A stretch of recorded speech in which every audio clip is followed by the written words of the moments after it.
হাত দিয়ে পেসার তানজিম হাসান সাকিবকে কিছু একটা বুঝাচ্ছেন বাংলাদেশ জাতীয় দলের সিনিয়র সহকারী কোচ মোহাম্মদ সালাউদ্দিন। বুঝাই যাচ্ছে বোলিং অ্যাকশন এবং অ্যাগ্রেশন নিয়ে সাকিবকে দীক্ষা দিচ্ছেন দেশসেরা এই কোচ। আর বাধ্য ছাত্রের মতো কোচের কথা শুনে বল হাতে সাকিব চলে যান অনুশীলন নেটে বল করতে। তানজিম সাকিব বল করছেন আর পাশ থেকে দাঁড়িয়ে সেদিকে নজর রাখছেন সালাউদ্দিন। গায়ে নেই অনুশীলন জার্সি, প্যান্ট শার্ট পরেই যেন নেমে গেলেন নিজের কাজে। আর বোলিং শেষ করে আবার রানিং প্রান্তে সাকিব আসলে ছুটে যান সেখানে, ধরিয়ে দেন ভুলগুলো। শুধু মুখে বলেই ক্ষান্ত হননি এই কোচ, ফোনে ভিডিও করতে বলেছিলেন আরেকজনকে। এবার নিয়ে আসেন সেই ফোনটা, এনে ভিডিও চালু করে দেখান সাকিবকে, পর্যবেক্ষণ করে বুঝান কোথায় হচ্ছে সমস্যা, সেই সঙ্গে বাতলে দেন সমস্যা সমাধানের পথও। আর সাকিবকে এমন উপদেশ দিতে দিতে সালাউদ্দিন কথা বলেন বাকি ক্রিকেটারদের সঙ্গেও। দেশ জুড়ে তোলপাড় ওয়ালটন ফ্রিজ কিনে আপনিও হয়ে যেতে পারেন মিলেনিয়ার।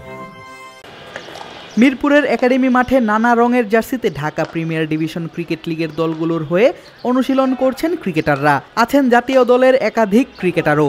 আর তাদের দেখতে হঠাৎ করেই হাজির জাতীয় দলের সিনিয়র সহকারী কোচ মোহাম্মদ সালাউদ্দিন। শুধু যে প্লেয়ারদের সঙ্গেই কথা বলেছেন, খোঁজ খবর নিয়েছেন এমনটা নয়, সালাউদ্দিন আড্ডায় মজেছেন দেশীয় কোচদের সঙ্গেও। আর সালাউদ্দিনকে কাছে পাওয়ার সুযোগটা যেন একদমই মিস করতে চাননি বিপিএলে প্রাইম ব্যাংক ক্রিকেট ক্লাবের pace bowling allrounder Khaled Ahmed. তাই কোচকে কাছে পেয়ে বললেন নিজের সমস্যার কথা, স্টেপ আগে বাড়িয়ে দেখালেন, হয়তো বুঝালেন বোলিং করার সময় ল্যান্ডিংয়ে সমস্যা হচ্ছে তার। আর খালেদের সমস্যা বেশ মনোযোগ দিয়েই দেখলেন সালাউদ্দিন, দিলেন সমস্যার সমাধান।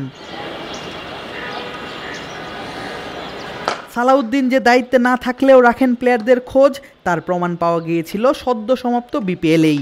একাধিকবার হাজির হয়েছিলেন প্লেয়ারদের অনুশীলনে, নিয়েছিলেন খোঁজ খবর। এবার ডিপিএলেও দেখা গেল একই দৃশ্য, কোনো দলের দায়িত্বে না থাকলেও খেয়াল রাখছেন সকলের।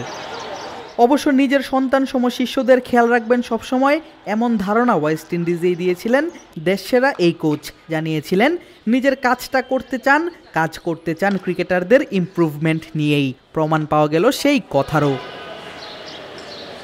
আদিব আশরাফ, ক্রিক ফ্রেন্জি।